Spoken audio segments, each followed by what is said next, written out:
Magandang umaga mga mag-aaral. Tumayo muna ang lahat para sa ating panalangin. Ako si Teacher Ann, ang inyong guro sa Araling Panlipunan. Bago tayo magpatuloy ay narito muna ang ating layunin. Na ipapaliwanag ang konsepto ng migrasyon at natutukoy ang mga dahilan nito sa pamamagitan ng pagkilala ng push at pull factor at naiuugnay ito sa mga sitwasyong nagaganap sa kanilang pang-araw-araw na buhay. Handa na ba kayong matuto at maging isang tagapakinig sa araw na ito? Opo. Sa bahaging ito, ating tatalakayin ang isang mahalagang konsepto sa Araling Panlipunan. At ito ang migrasyon. Aalamin natin kung ano ang kahulugan ng migrasyon at ang mga dahilan kung bakit lumilipat ang mga tao mula sa isang lugar patungo sa ibang lugar.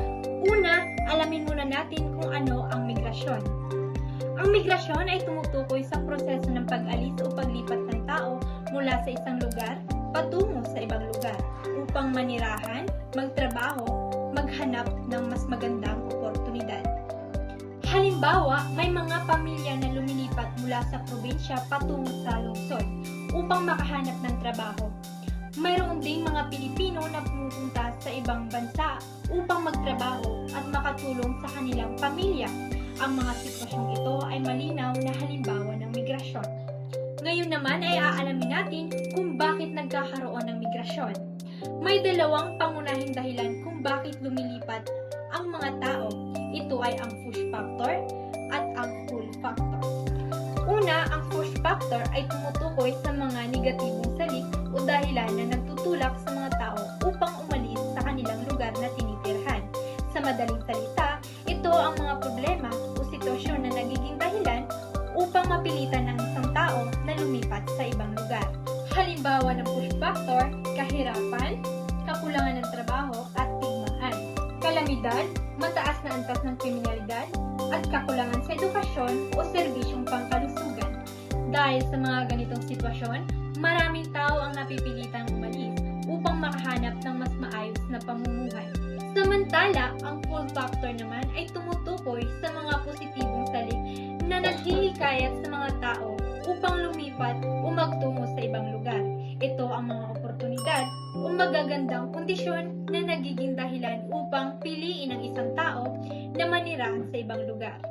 Halimbawa ng pull factor, mas maraming oportunidad sa trabaho, mas mataas na sahod, mas magandang kalidad ng edukasyon, may maayos na sistema ng transportasyon, at maging mas maligtas na pamayanan.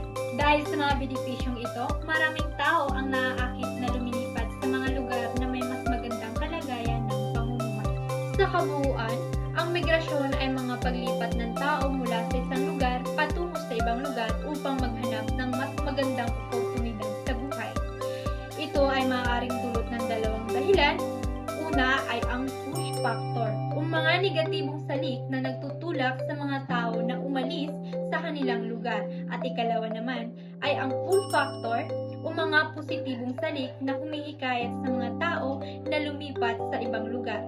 Sa pag-unawa sa migrasyon, mas nauunawaan natin kung bakit maraming tao ang naghahanap ng mas magandang kinabukasan sa ibang lugar. Naunawaan ba ang ating talakayan ngayong araw? At dito na nagtatapos ang ating talakayan tungkol sa migrasyon. Sana ay mas naging malinaw sa inyo kung ano nga ba ang migrasyon at kung bakit ito nangyayari sa ating lipunan. Maraming salamat sa inyong pakikinig at sana ay mayroon kayong natutunan sa ating tinalakay ngayong araw. Muli, ako si Teacher Ann, ang inyong guro sa Araling Panlipunan.